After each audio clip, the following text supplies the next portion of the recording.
Welcome to Learn and Success. Okay, so picture this. You're at some kind of gathering, right? Maybe a party, maybe a work thing. And you see that group, the one that's totally into their conversation, laughing, talking. Yeah, totally locked in. Exactly. And you're standing there thinking, wow, I actually have something to say here, like thoughts, ideas. You feel you could really contribute. Totally. But then that feeling creeps in. You know, the little voice starts up, what if I interrupt? Is this going to be awkward? What if they just ignore me? Oh, absolutely. The internal monologue of doom. Right. And before you know it, you've just stayed quiet, Yeah. watching. And later, you definitely kick yourself, wishing you just jumped in. It's so common. I think almost everyone has felt that way, having so much you want to share, but feeling kind of stuck on the outside looking in. Yeah. And often, the main reason it's so hard is, well, it's just nerves. Our brain starts doing overtime, worrying about what everyone else might be thinking. Right. Oh, am I going to say the wrong thing? Will they think I'm weird? Are they judging me right now? All these thoughts just flood your head and you freeze. We end up focusing so much on these, imagined bad outcomes that we stop ourselves before we even start. That makes sense. It's a really strong mental block. Yeah. And that's exactly why we're doing this deep dive today. Right. Our mission, really, is to unpack how to talk to anyone with more confidence. Yeah. We want to share some simple, practical ways to feel, more comfortable joining in, speaking up, actually connecting with people. And framing it as a skill, right? Right. Not just something you're born with or not. Exactly. It's something you build. Precisely. And building that skill, interestingly, starts even before you say a single word. Your body, your physical presence actually has a huge impact. Now, so? Well, think about posture. Standing tall, maybe shoulders back a bit, chin slightly lifted. It's not just about looking confident. It's what some call embodied cognition. Basically, your body language sends signals back to your brain. It can actually influence how you feel about yourself, even change hormones slightly to reduce anxiety. Wow. Okay. So just standing differently can change brain chemistry. Yeah. That's wild. It's not just for show then. Not at all. And what about smiling? That feels like the universal hello. But sometimes, honestly, when I'm nervous, it feels kind of fake. A genuine smile, though, it's incredibly powerful. It literally triggers mirror neurons in the other person's brain. It kind of invites them to reflect that warmth back. Huh. Mirror neurons. Yeah. But beyond the smile, think about your voice, too. Aim for, a clear tone, not shouting, not whispering, just projecting approachability, but also, a little bit of authority. Okay. These nonverbal things, they create this positive loop. You feel more confident, so you seem more approachable, which leads to better interactions, which makes you feel more confident. Right. It feeds itself. That makes perfect sense. Yeah. So, okay, we've got the physical side covered, and it's deeper than just appearances. But the big one, as you often point out, is the mental game. How do we fight that negative self-talk? Ah, yes. The inner critic. Well, one powerful technique is called cognitive reappraisal. Cognitive reappraisal. Sounds technical. It just means instead of trying to force yourself to think positive thoughts, which can feel a bit fake sometimes. Yeah, like I am confident when you're shaking. Exactly. Instead, you train yourself to challenge the negative story your brain is telling you. So if your brain yells, what if I say something dumb and look stupid? Yeah, that old chestnut. You consciously reframe it. You ask, okay, realistically, what's the absolute worst that could happen here? A second of awkwardness? Maybe. Or is this maybe a chance to learn how to handle these moments better? Turning it into data, kind of. Sort of. Or instead of they'll judge me, maybe shift to actually most people are probably just thinking about themselves or enjoying the moment, not laser focused on me. Me joining in, probably a good thing. Okay, I like that. Recognizing the anxiety story and writing a different, more realistic one. Yeah. That feels more doable than just shouting affirmations at myself. It often is. But, okay, even with the mindset work, actually starting the conversation, especially walking up to a group, that can feel like climbing Everest sometimes. Oh, absolutely. That initial step, breaking the ice, feels like the biggest hurdle for so many people. And, people get hung up on small talk. But really, it's just about creating an easy way in. Low stakes. So how do we do that? One of the easiest ways, just make an observation. Something about the environment you share, the situation you're both in. It's instant common ground. Safe. Neutral. So not trying to be brilliant, just state the obvious, like, wow, it's really crowded in here. Kind of, yeah. Or maybe something a bit more specific. At an art show, that painting's colors are really something, aren't they? Or at a conference, the speaker's point about X really made me think. Did it strike you that way too? C. It's a statement or a like question about something you're both experiencing right now. Makes it super easy for them to respond without feeling put on the spot. Okay, I like that. Low pressure. So you make the observation, maybe they agree. How do you keep it from just dying right there? How do you build on that tiny connection? Great question. That's where open-ended questions are your best friend. Not yes/no questions. Exactly. Questions that invite more than a one-word answer. So if you're networking, instead of just, do you work in finance, try something like, what drew you to the finance world? Or what's something exciting happening in your part of the industry right now? So you're asking for a bit of a story or an opinion, not just a fact. Precisely. It gets into motivations, experiences, things that are way more interesting and tell you more about the person. Makes sense. Are there other ways to start things off if maybe you're drawing a blank on observations? Yeah, another tactic often overlooked is offering or asking for a tiny bit of help. Help? Like what? Super simple stuff. Creates like a micro teamwork moment. If you see someone looking a bit lost, trying to find the coffee station, I think I saw it over there, or if you genuinely need to know something, any idea when the next talk starts? Oh, interesting. Most people like being helpful or appreciate help.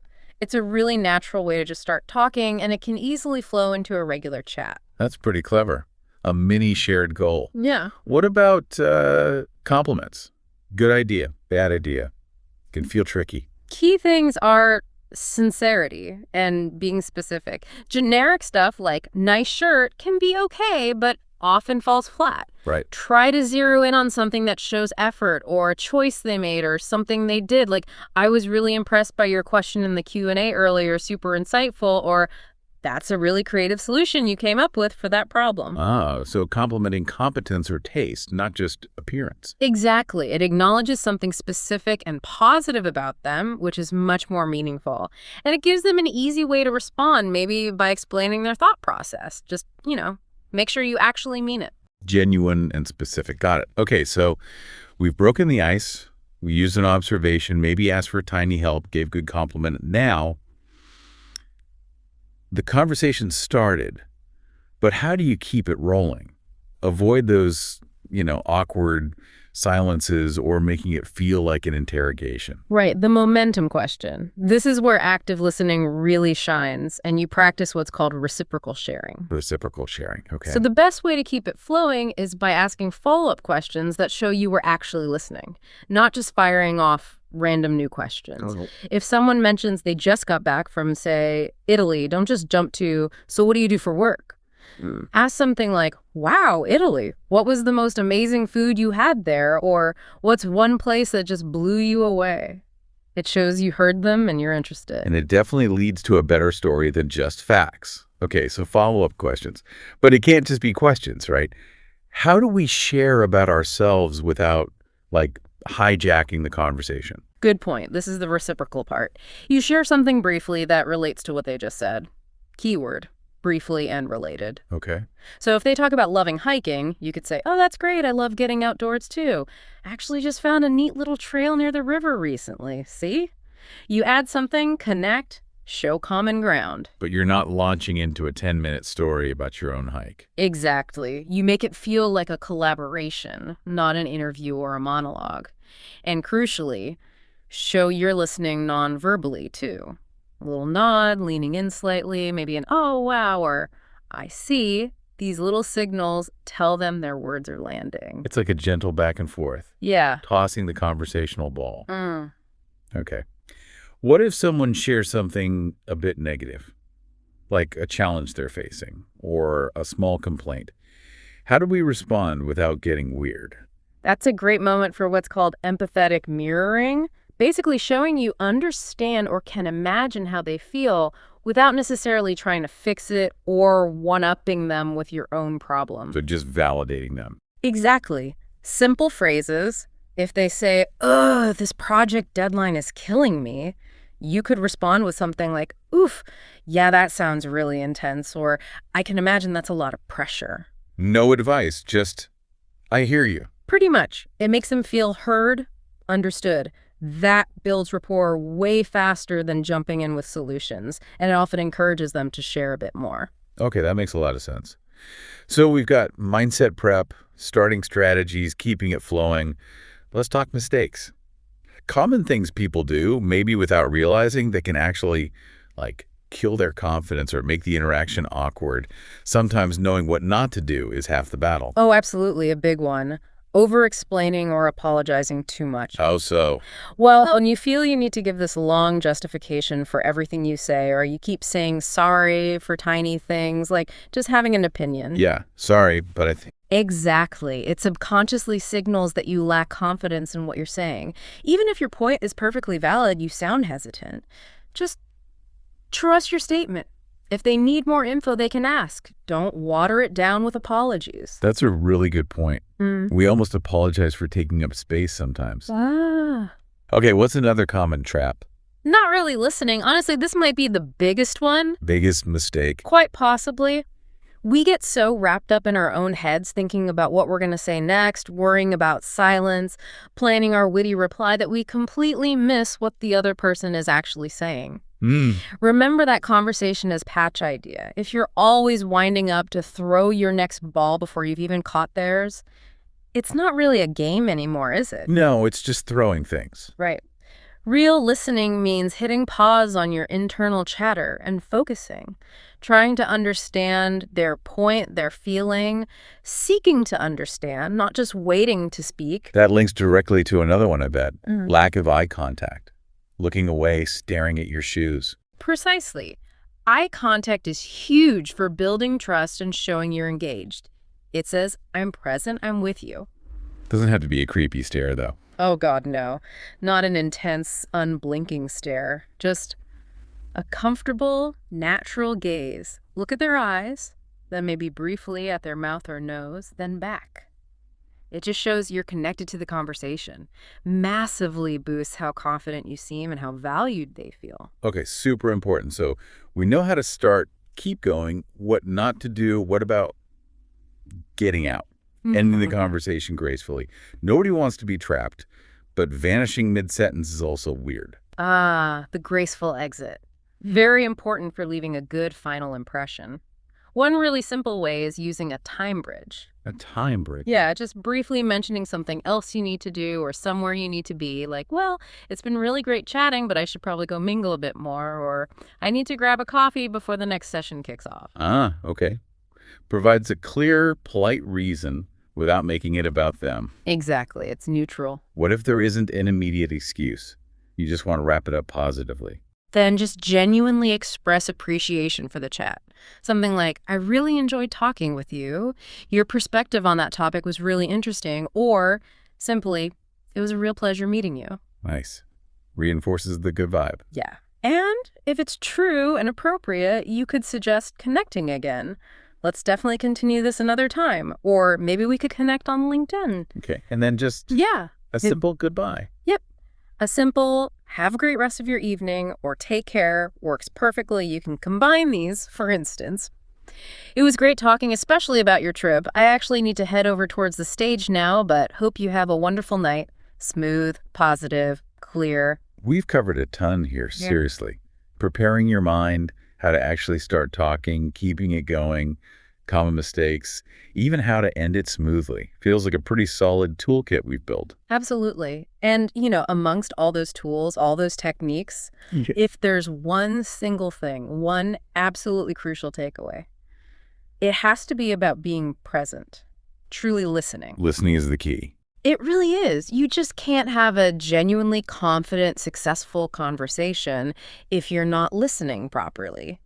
If your brain is buzzing, trying to craft your next sentence or worrying how you sound, you're missing it. You're missing their words, their tone, the little things. Creates a disconnect. Totally. Makes it feel one-sided.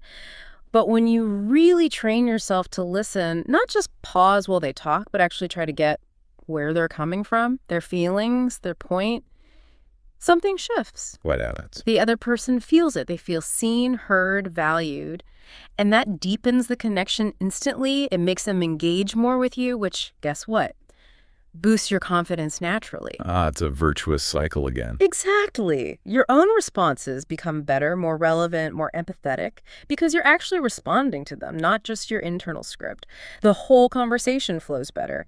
So yeah, deep confidence in talking to people, it's profoundly tied to how well you can truly actively listen. That ties it all together perfectly. Okay, so for everyone listening, what's the number one thing you need to do now to make all this stuff actually work for you? Oh, that's easy. Practice. You got to try it out. Exactly.